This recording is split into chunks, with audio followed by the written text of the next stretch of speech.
ಬಲ್ಲಾಲ್ಸ್ ಕ್ಯಾಬೂಸಲ್ಲಿ ಇವತ್ತು ನಾವು ಬೆಂಡೆಕಾಯಿಯ ಚಟ್ನಿಯನ್ನು ಹೇಗೆ ಮಾಡೋದು ಅಂತ ನೋಡುವ. ಮೊದಲಿಗೆ ಬಿಸಿಯಾದ ಪ್ಯಾನಿಗೆ ಅರ್ಧ ಟೇಬಲ್ ಸ್ಪೂನಷ್ಟು ತೊಗರಿಬೇಳೆ, ಅರ್ಧ ಟೇಬಲ್ ಸ್ಪೂನ್ ಉದ್ದಿನಬೇಳೆ, 1 ಟೇಬಲ್ ಸ್ಪೂನ್ ಕೊತ್ತಂಬರಿ ಹಾಗೂ 1 ಟೇಬಲ್ ಸ್ಪೂನ್ ಜೀರಿಗೆ, 2ರಿಂದ 3 ಘಾಟಿ ಮೆಣಸನ್ನು ಹಾಕಿಕೊಂಡು ಸ್ವಲ್ಪ ಎಣ್ಣೆಯನ್ನು ಹಾಕ್ಕೊಂಡು, ಇಲ್ಲಿ ನಾನು ಕೊಬ್ಬರಿ ಎಣ್ಣೆಯನ್ನು ಯೂಸ್ ಮಾಡ್ಕೊಂಡಿದ್ದೇನೆ. 2 ದಂಟು ಕರಿಬೇವನ್ನು ಸಹ ಈ ಟೈಮಲ್ಲಿ ಹಾಕ್ಕೊಳ್ಳುವ. ಮಂದ ಉರಿಯಲ್ಲಿ ಘಮ ಘಮ ಅನ್ನುವವರೆಗೆ ಇದನ್ನು ಕೈ ಆಡಿಸ್ತಾ ನಾವು ಹುರ್ಕೊಳ್ಬೇಕು.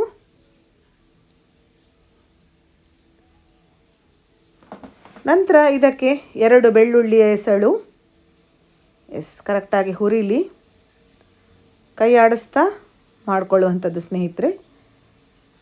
ಅರ್ಧ ಈರುಳ್ಳಿಯನ್ನು ಸಹ ಹಾಕ್ಕೊಳ್ತೇನೆ ನಾನು. ಟೊಮೆಟೊ ಬೇಕು ಅಂತ ಹೇಳುವವರು ಹಾಕ್ಕೊಳ್ಬಹುದು, ನಾನಿಲ್ಲಿ ಸ್ಕಿಪ್ ಮಾಡಿ ಹುಣಸೆ ಹಣ್ಣನ್ನು ಹಾಕ್ಕೊಳ್ತೇನೆ. ಇಷ್ಟು ಹಾಕಿಕೊಂಡು ಫ್ಲೇಮನ್ನು ಆಫ್ ಮಾಡ್ಕೊಂಡು ಬಿಡುವ. ಹೆಚ್ಚೇನೋ ಇದು ಈರುಳ್ಳಿ ಕಾಯಬೇಕಂತಿಲ್ಲ, ಹಸಿ ವಾಸನೆ ಚೆನ್ನಾಗಿರ್ತದೆ ಈ ಚಟ್ನಿ ಜೊತೆಗೆ. ಫ್ಲೇಮನ್ನು ನಾನೀಗ ಆಫ್ ಮಾಡ್ಕೊಂಡಿದ್ದೇನೆ ಆಲ್ರೆಡಿ, ಹಾಗೆ ಸ್ವಲ್ಪ ತಿರುಗ್ತಾ ಇರೋದು ಕೈಯನ್ನು. ಈಗ ಅದನ್ನು ಮಿಕ್ಸಿ ಜಾರಿಗೆ ಟ್ರಾನ್ಸ್ಫರ್ ಮಾಡಿಕೊಂಡು ಅದೇ ಪ್ಯಾನಿಗೆ ಒಂದು 1/4 kg ಬೆಂಡೆಕಾಯಿಯನ್ನು ಈ ರೀತಿ ಕಟ್ ಮಾಡಿಕೊಂಡು ಎಣ್ಣೆಯನ್ನು ಹಾಕಿಕೊಂಡು ಇದನ್ನು ಸಹ ಹುರ್ಕೊಳ್ಳುವುದು. ಕಲರ್ ಚೇಂಜ್ ಆಗ್ತದೆ ಹಾಗೂ ಬೆಂಡೆಕಾಯಿ ಸಾಫ್ಟ್ ಆಗ್ತಾ ಬರ್ತದೆ.